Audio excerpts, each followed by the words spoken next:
Para muhibbin rahimakumullah, al-hadithur rabi' wa thalathun, hadis yang ke-34 dari 40 hadis. An Abi Sa'id Al-Khudri radhiyallahu ta'ala anhu qala, sami'tu Rasulullah sallallahu alaihi wasallam yaqul, man ra'a minkum munkara falyughayyirhu biyadihi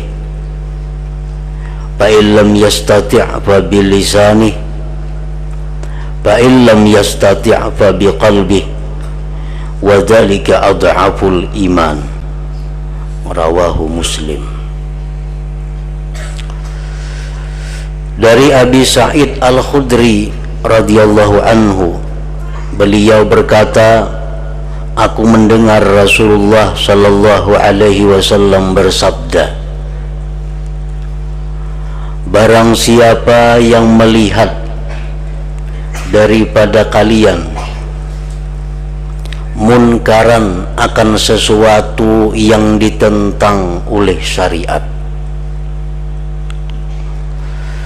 maka hendaklah dia merubah sesuatu itu dengan tangannya. Jika dia tidak mampu, maka rubahlah dengan lisannya. Maka jika tidak mampu dengan lisan, maka dengan hatinya. Yang demikian itu dengan hati merupakan paling lemah keimanan seseorang. Hadis riwayat Muslim. Para muhibbin rahimakumullah, di dalam hadis ini Rasulullah sallallahu alaihi wasallam menjelaskan barang siapa yang melihat, barang siapa yang melihat daripada kalian akan sesuatu yang ditentang, diingkari oleh syara, oleh agama, maka hendaklah dia merubahnya.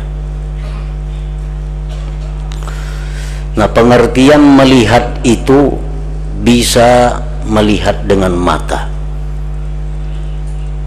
bahwa sesuatu itu jelas-jelas munkar, jelas-jelas ditentang oleh agama. Maka di saat dia melihat yang demikian itu, hendaklah dia bertindak.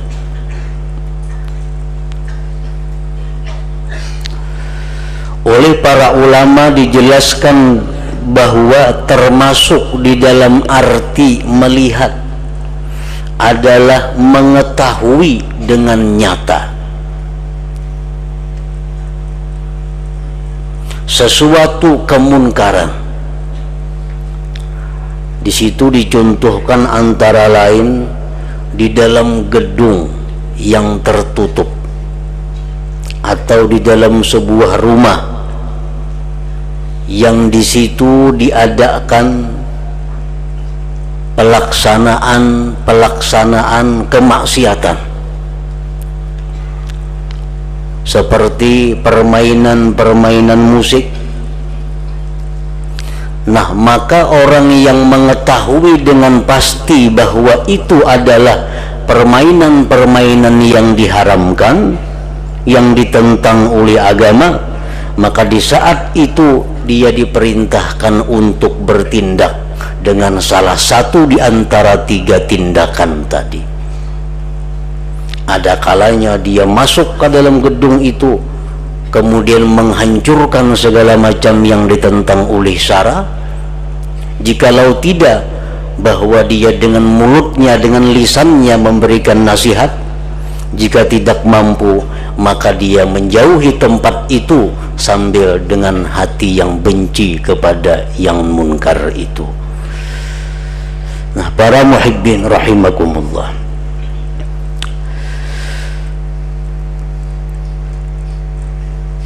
yang tidak termasuk di dalam melihat atau mengetahui adalah menyangka.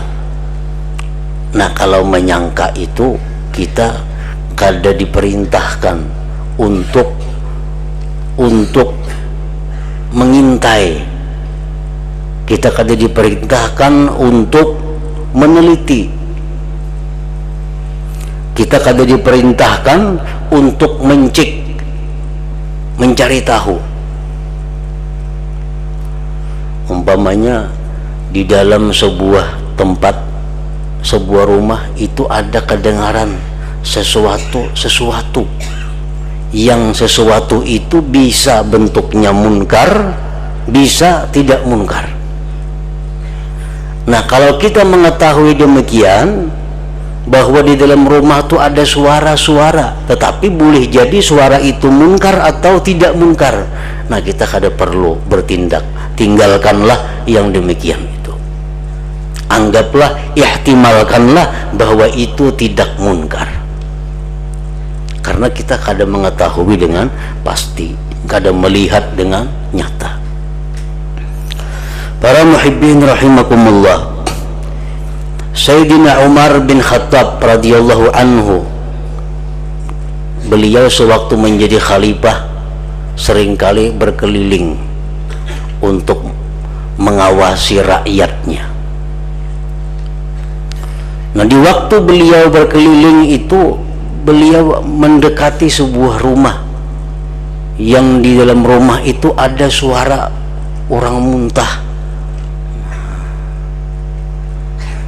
Biasa suara orang muntah itu suara orang minum arak. Bila kebanyakan minum arak lo geruak kayak muntah. Nah, ya Sayyidina Umar nih ada orang muntah di rumah nih. Jangan-jangan nih orang berminuman. Tapi boleh jadi juga orang muntah biasa aja. Nah, lalu Sayyidina Umar melompat pagar karena dikunci, lompat pagar rumah itu, dan beliau dubrak pintu rumah itu. Ternyata benar di dalam rumah itu ada laki-laki sedang minum arak. Para muhibbin rahimakumullah, di waktu itu Sayyidina Umar marah kepada laki-laki itu. Nah, ujar si laki-laki, wahai Amirul Mukminin, sabar, tunggu, jangan marah. Kalau ulun berbuat satu kesalahan minum arak, pian berbuat 3 kesalahan. Apa aja Umar kesalahanku?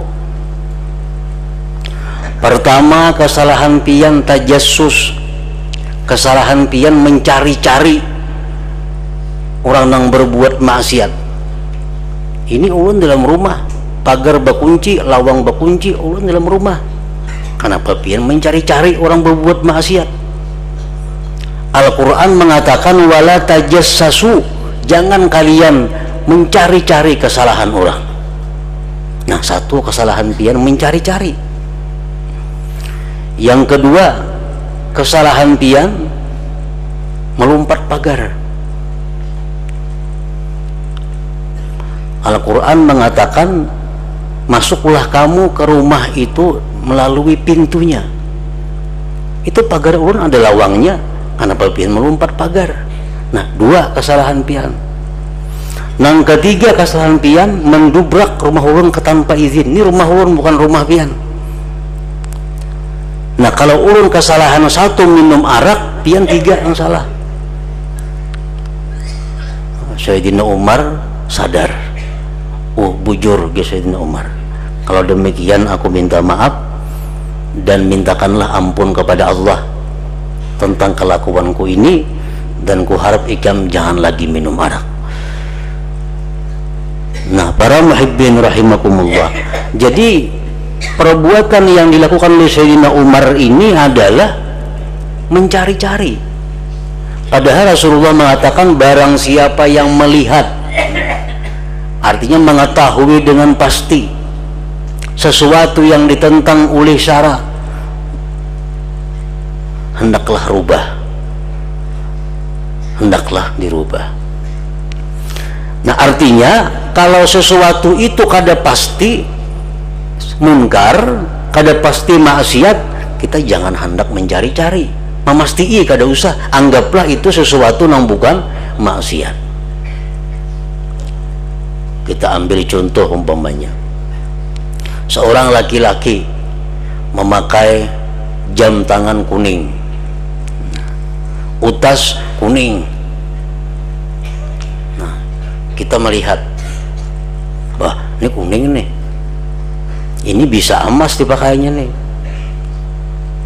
Nah, kenapa aku menakunakan di mana nyembulan itu emas kada? Nah kada perlu menakunakan itu, karena kada tahu kuning itu barangkali besapu, barangkali apa. Wah ini macam-macam, habang kawa, kuning kawa, hijau kawa.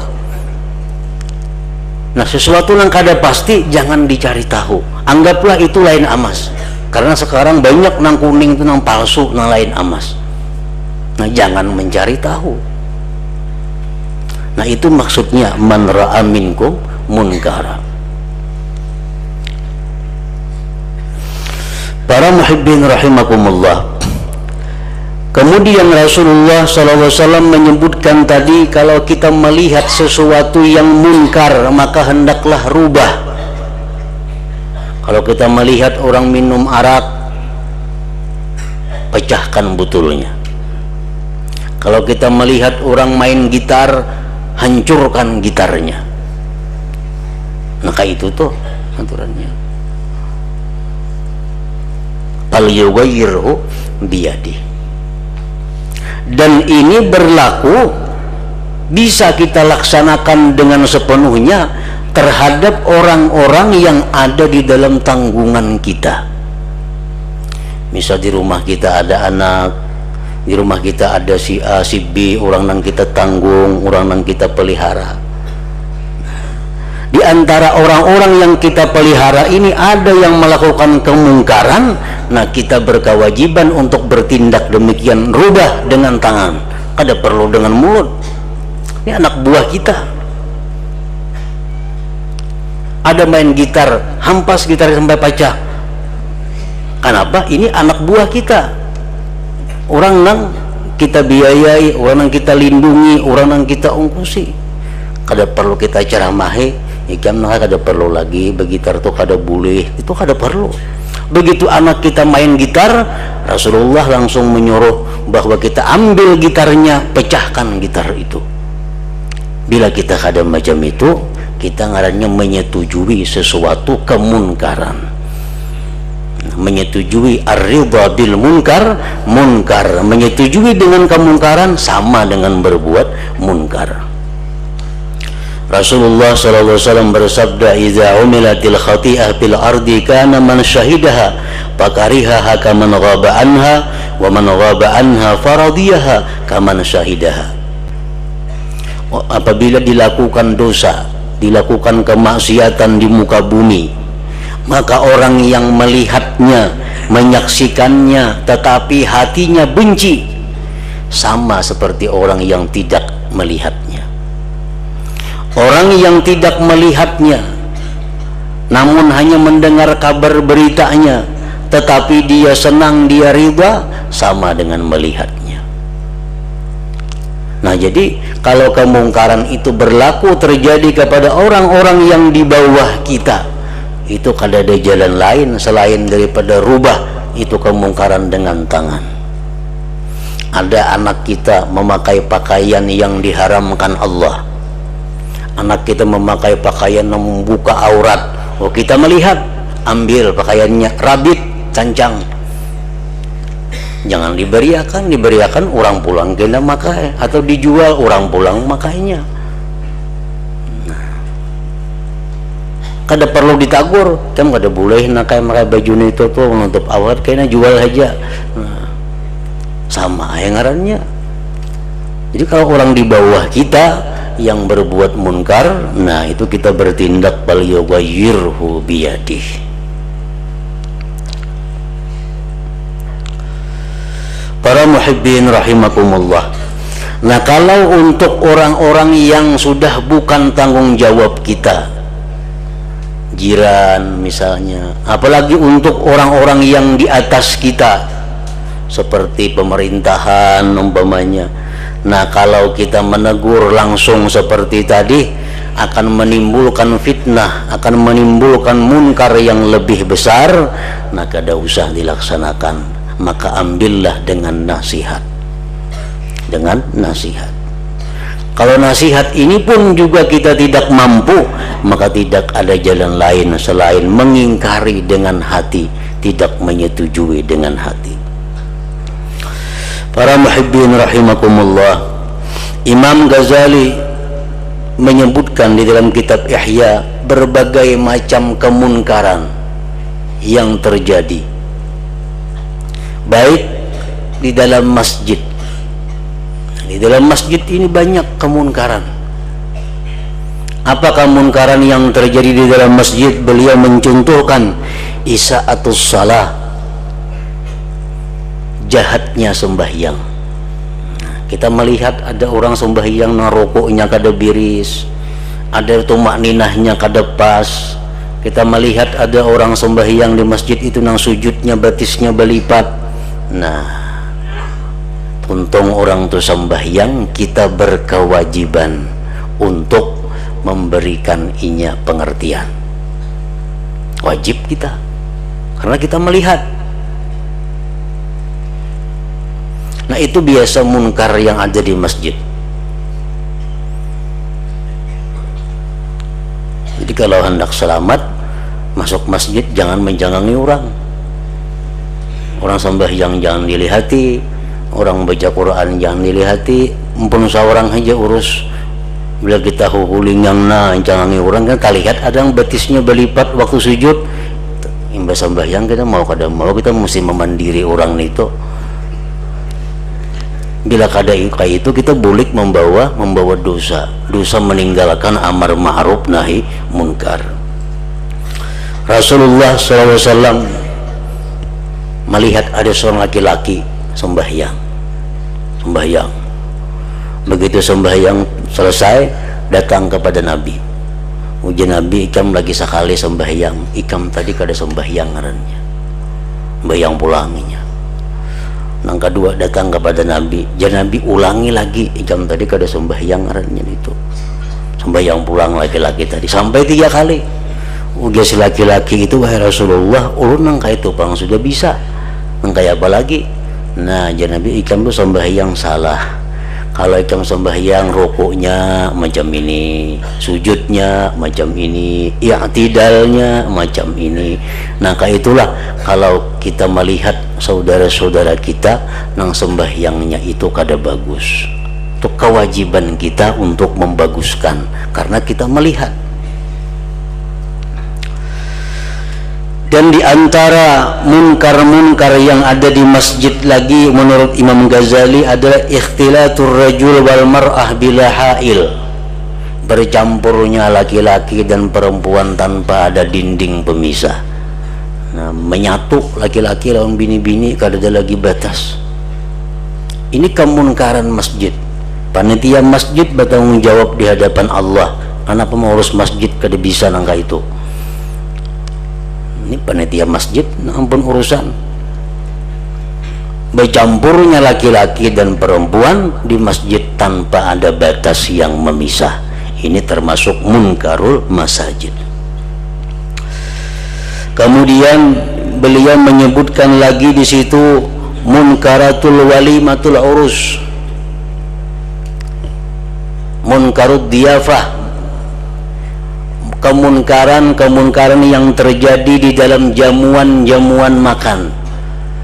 Artinya kemunkaran yang terjadi waktu acara-acara baaruhan bepengantinan. Ini sangat banyak kemunkaran. Nah, oleh karena itu para ulama telah menyatakan bahwa menghadiri orang bepengantinan sekarang ini hukumnya kada napa-napa lagi. Dahulu wajib hukumnya. Kalau orang pengantin besaruan pengantinan di rumah wajib menolaki. Kalau wahini bisa haram menolaki. Bisa haram kita menolaki itu. Kenapa sebabnya? Karena banyaknya kemunkaran yang terjadi di dalam walimatul urus itu, acara pengantinan itu. Apa nang haramnya? Antara lain ikhtilatur rajul wal mar'ah bila hail, bercampur aduk bini-bini dan laki-laki. Kata dipisah, ini bini-bini sini berdinding, laki-laki sini berdinding. Nah itu mestinya agama kita mengajarkan supaya berpengantinan itu berberkah. Nah nang kawin nikina baik, melahirkan anak-anak nang saleh. Ini nampak kawin bakaroki biduan, anaknya kena kakak itu pang juga jadinya. Itu munkar. Kita ke pengantin itu supan ke pengantin apa? Nah, begitu-gitan para pengantinan itu orang bakaroki, pakaian mengingat mana batasnya. Jadi supan ke orang pengantin.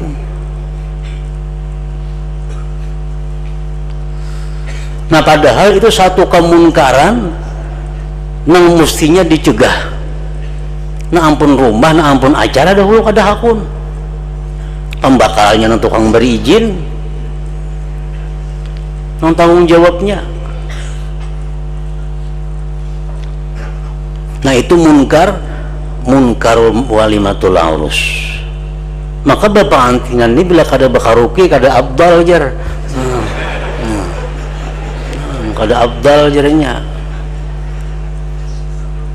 Akun orang kampung betul turuk badaan nama pengantinan ini pas-pasan duitnya orang kampung betul turuk supaya ada nih itu.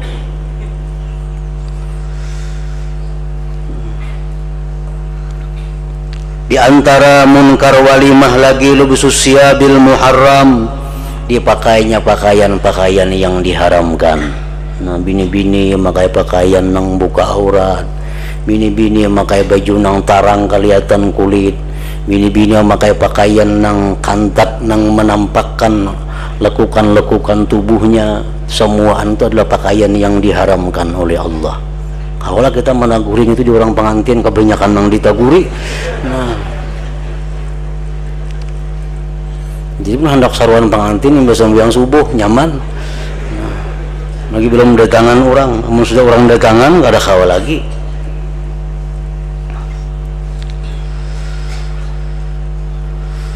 Nah, para muhibbin rahimakumullah, apabila kita melihatkan, membiarkan hal-hal seperti ini, kita ada peduli sudah nang kayak apakah.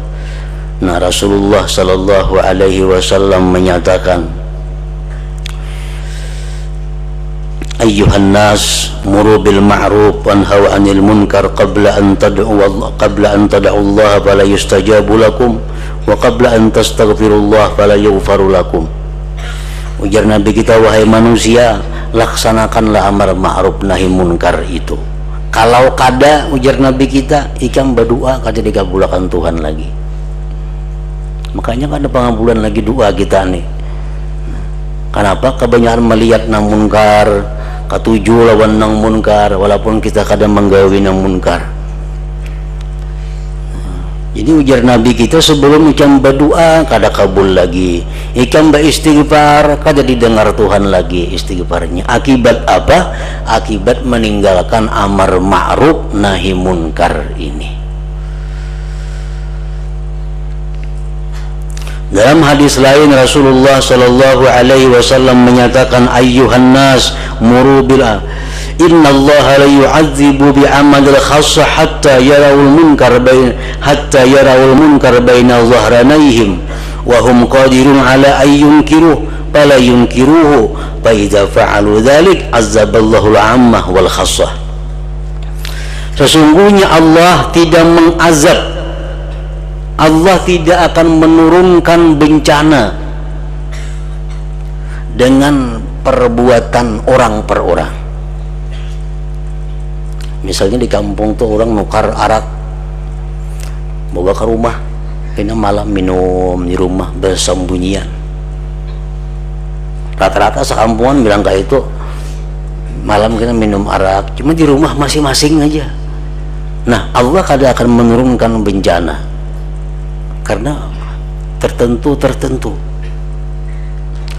sehingga mereka itu melihat yang mungkar di tengah-tengah mereka, dan mereka mampu untuk mengingkarinya tetapi tidak mengingkarinya, bila mereka melakukan demikian maka Allah akan mengadab secara umum, baik yang umum atau yang melakukannya.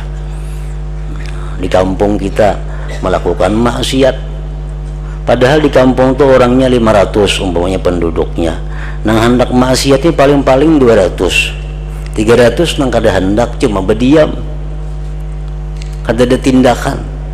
Cakanya 300 ni beruntak kada katuju kada jadinya, tapi beranai nang 300 orang ini nah beranai, nah, masuk pembakalnya beranai juga, beranai juga, akhirnya berdirilah munkar maksiat macam-macam.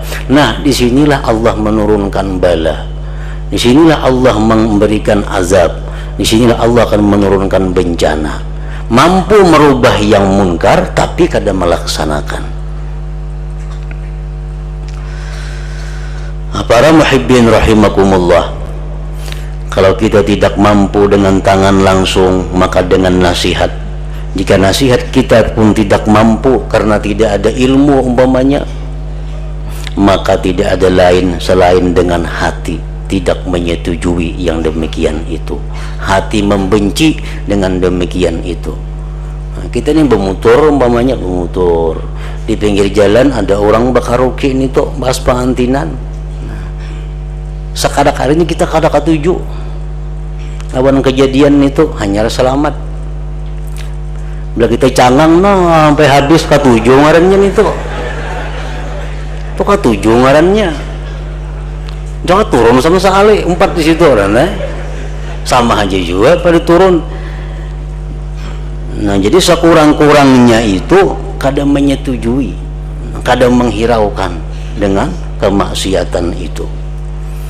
Rasulullah sallallahu alaihi wasallam bersabda, tushiku hadhil umma an tahlik illa salah satu nafar.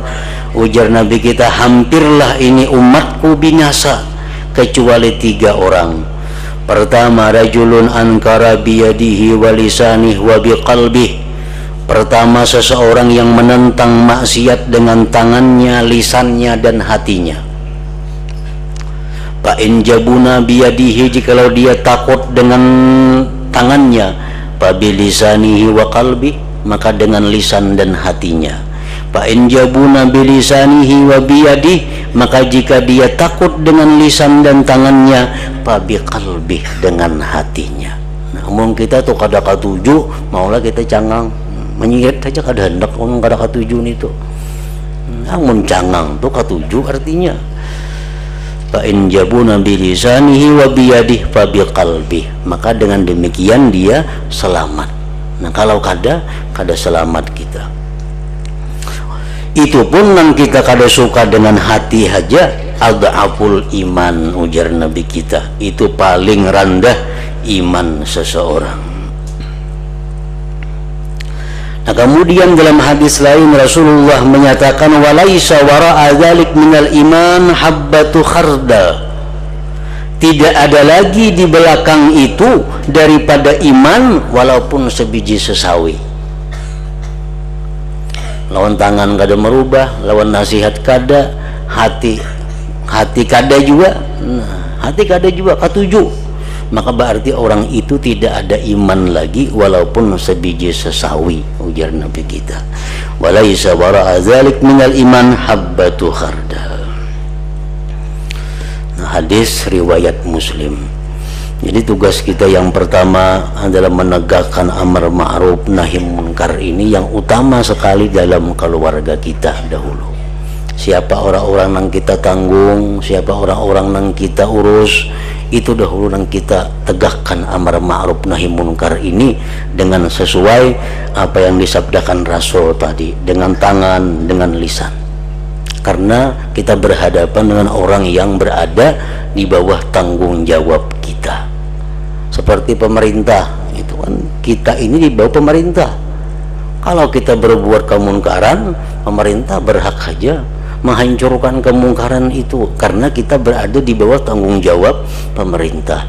Nah, rumah tangga kita, anak bini kita dan orang-orang yang sekitar dalam rumah tangga kita itu tanggung jawab kita. kita yang bertanggung jawab di hadapan Allah tentang keselamatan mereka. Bila kita melihat kemunkaran, ada jalan lain lagi selain daripada hancurkan kemunkaran itu. Nah kemudian hadis yang ke-35 dari 40 hadis.